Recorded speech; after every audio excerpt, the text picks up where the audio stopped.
So, let's take a moment to come into a very beautifully coherent heart space together.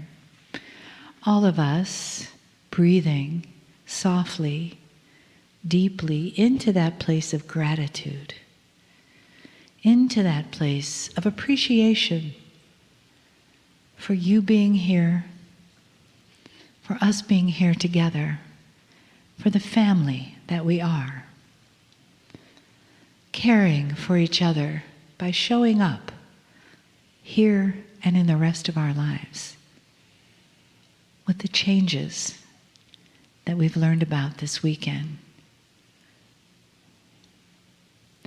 with the compassion that we can open our hearts to ourselves and support ourselves and ourselves with compassion and healing, supporting the transformation that goes on every day as we move forward in this shift, this great shift. Take another breath.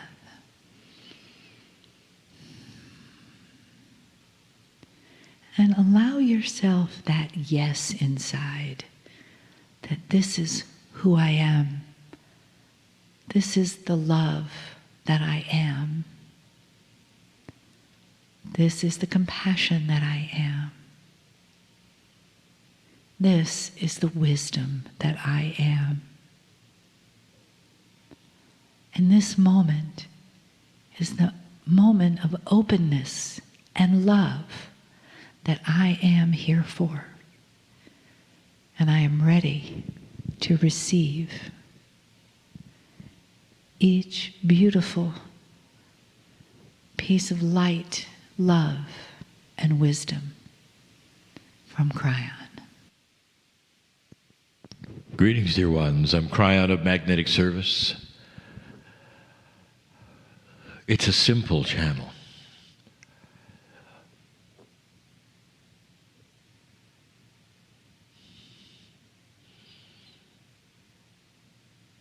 I sit before those who are watching in meditation and listening,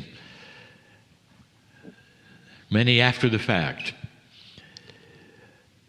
And we have spoken even this day about so many aspects. The training today was you with you. It was how to receive, maintain, understand things like coherence. How to get into a position of consciousness that is more commensurate with a peaceful attitude. How to get to a place where you can see perhaps even the veil and maybe even get beyond it. All of these things that are studied in these days and other days, and even alone in books and research, the human being continues to seek that which is invisible. You might even think the human being is saying, well, I know there is more. I'll tell you, there is more. And that is intuitive, is it not? That is something your innate tells you. And that's why you search and search. That's why some of you ask the questions, am I doing it right? Am I doing it wrong? Because you're aware of things that might step on it and stop it. And we've told you there are. We've told you that fear stops most things, and that love and compassion is the accelerator. All of these things you bring to yourself personally, one by one, as you examine your own life.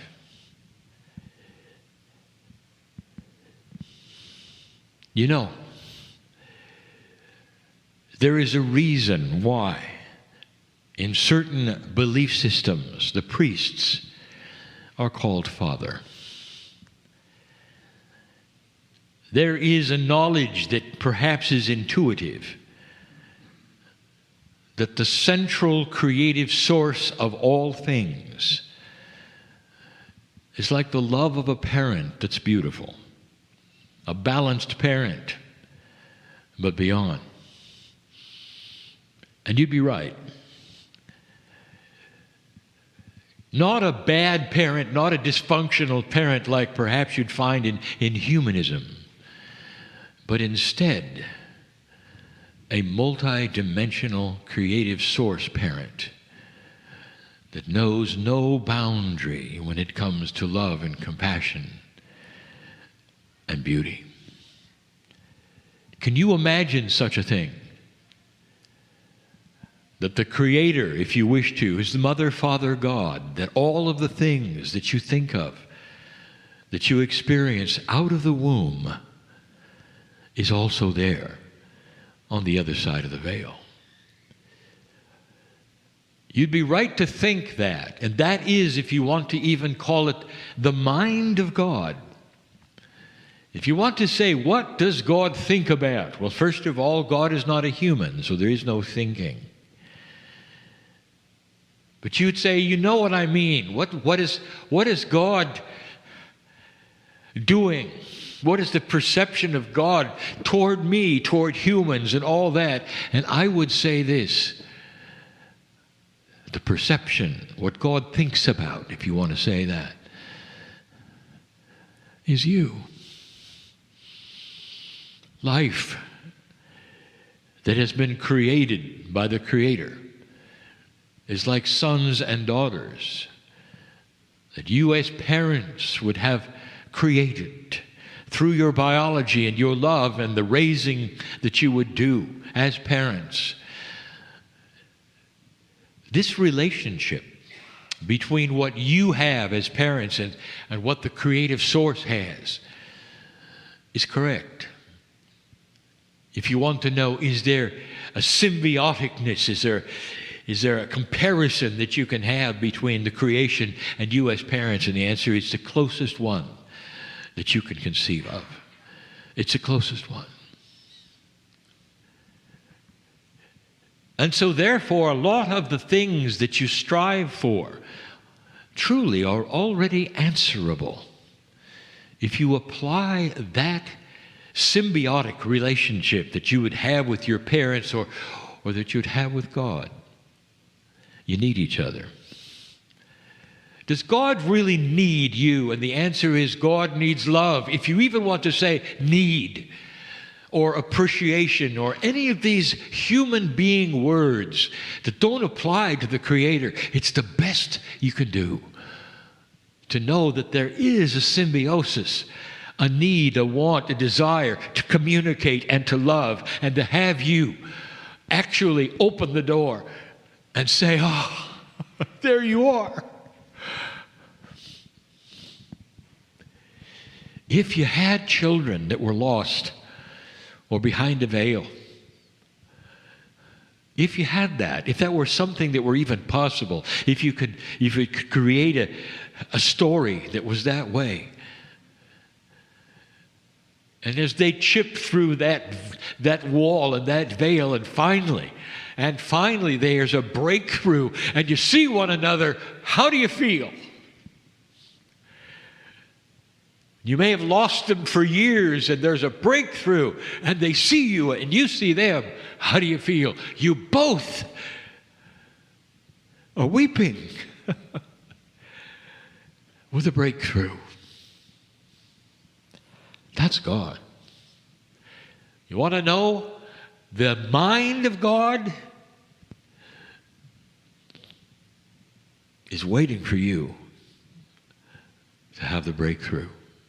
Now, I gave you a channel a moment ago called connection. I want this to be communication. It's one thing to connect, and it's another thing to communicate. And for so many eons, humans haven't even had the connection. Not really. They thought they did within the meditations, but we've said it only takes you to the wall And that veil that you see reminds you you're not really across it yet, and you wonder what's on the other side, this veil between you and God. But even as the greatest meditators, they're simply going to that wall, that place, and there they remain, because it feels great. You're almost there. But the breakthrough is when you connect and communicate. That's a different thing from meditation. Meditation, you sit and you assimilate all things and you're one with all. And this creates a paradigm that's beautiful for you. You are one with everything. But if you can communicate, you don't have to sit and meditate at all. You can stand and do. And that's the difference. And there are so many humans right now starting to understand the plan is for you to discover what's on the other side of the veil. That's the plan. If you had to say, what's the plan of humanity? It's discovering God. That's the plan. If you say, I came in with a contract, what's my contract? And that's to sit and discover how to be loved by God. That's the contract. And you would say, no, I mean the other things. Am I supposed to do this or do that or whatever? And the answer is, forget that. Your contract is to open the door. Because once you have communication, all of the other questions are answered. Do you see that? There's one who asked today, well, I've tried this and tried this. I really have. And she did, and she has. God bless her, she has. But the thing she didn't do was to wipe all of those things away and sit and be loved. Just sit and be loved. One of the hardest things you can do, dear.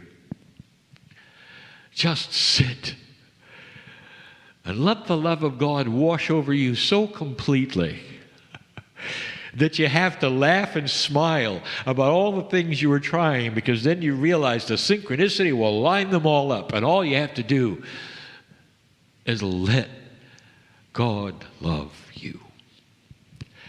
The shields that are put up by all of you at some level stop this from happening. And the shields are survival. And we have said this before. And the survival of being with others, of what they think, and the fear of failure, and you can start listing what they might be, and the lack of self-worth. And again, am I doing it right? Am I doing it wrong? Not understanding. All of those are shields against the love of God. All of them. Could it be this simple? I will tell you this, that even in the highest of science, of chemistry, of mathematics, there is an axiom that says that sometimes the simplest things are the solutions. It doesn't have to be complex.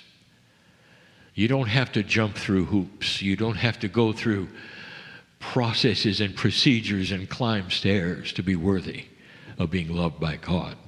All you have to do is know it.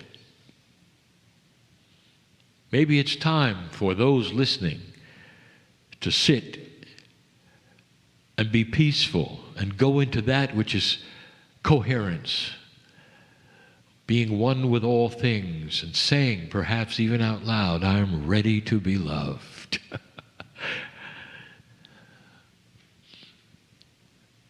30 years ago, almost, my partner, the engineer, sat in a chair. Total and complete unbeliever. Too smart to look, he was. And that's who he was. But through a set of circumstances, he had to sit in the chair and ask the question of spirit, is this real or not? Show me or we quit. I'll tell you, at that moment there was rejoicing. He just gave permission to be shown. Do you see this? He just gave permission to be shown. And he sat in the chair and said, Kryon, if you're there, show me. And what happened next to him is his story, is history. And the one he always tells, and he began to weep, and he didn't know why. And he was overcome with love, and he didn't know why. He didn't even recognize what it was. He popped out of the chair angry because he wasn't ready to cry. Like most men, he wasn't ready to cry. But he sat down again because he wanted to see if it was a fluke, or whether he had created himself, or whether he was looking at a cause and effect reaction like you'd look for in science. And he sat in the chair, and it happened again and again. And there was no communication. There was no I am Kryon. There was none of that. He wasn't ready for any of that. He was simply ready to be loved. That's all. And oh boy, did that make a difference from then to now. Because every time he sits in the chair, he expects what he got, and he gets it. Because he gave permission to sit and be shown, without any kinds of questions of, okay, well, how high should the chair be? How long do I sit? What's the temperature in the room that would be perfect for this experiment? Love is not that way. Love will grab you when it grabs you, and you know that. Even when you're not ready. And that is the basis of going through the veil. That's the basis of finding the love that is there to be found.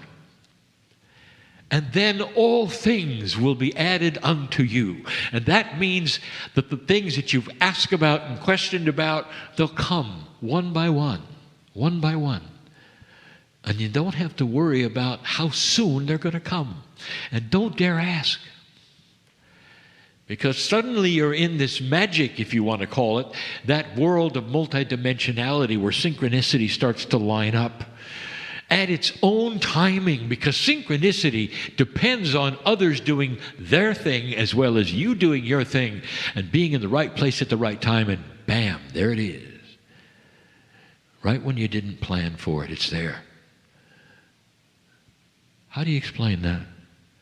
And there'll be those who say, well, you're so lucky to have had these things happen. And you'll smile and say, I am creating my own luck. And that's when they will pat you on the head and walk the other way. Too smart to look. These are the things that you are learning in metaphysics. There is more than meets the eye to absolutely every aspect and attribute of life itself. And you are about to discover some of the things that you've always wanted. But among all of them is peace. Personal, complete, and total peace will create a very long-lasting human who is resilient to disease. That is the secret of long life. That is the secret to health. And that is being peaceful to the point where you're always in a coherence of oneness with the creative source. And dear ones, if that's you, and if that's even partially you, I will tell you, you travel across the veil and back on a regular basis. There is no wall that will stop love, except that of unbelief. This is the message of Kryon, and always will be, and I'll be telling you these things for a very long time. because there are light workers listening who are understanding it, absorbing it, and want to hear more. And as they create light and oneness using these things that I have just described, they light the match in the dark room called earth, and others start to see better because they have lit the match. And as others see better, they fear less about who's around them. And I've said it over and over, this is the principle of light. When you all can see each other clearly, you'll realize you're all the same. You want the same things for your children, and you want the same things for yourself. And you want to be peaceful, and you want to smile more, and you'd like to laugh a little, and you'd like to feel comfortable with your own life. And I just gave you the attributes of almost every single human being on the planet. And when that is finally discovered, through the mass media that you have, that some criticize, but you now can look at each other and talk to each other and discuss these things, there will be consensus. And with the consensus changes government and business and politics. That's the change that's coming, and it's at the grassroots level called you and love. You'll see. I'm about to close, and there are those who say this sounds too good. When, Kryon, when? When? I waited a long time. When? How long has it been since 2012? Oh, impatient one. In a few years, you want it all, don't you? And the answer is yes, you do. And the reason why, you want to know the reason why? Because your innate knows I'm right. Your innate can smell it. Peace on earth. You know I'm right. And you want it now because you can see it and smell it. It's almost like the meal is being cooked and you can hardly wait for it to be served. It will be, and you're going to be here when the time is right. Oh, dear old soul. Go from this place changed. And so it is.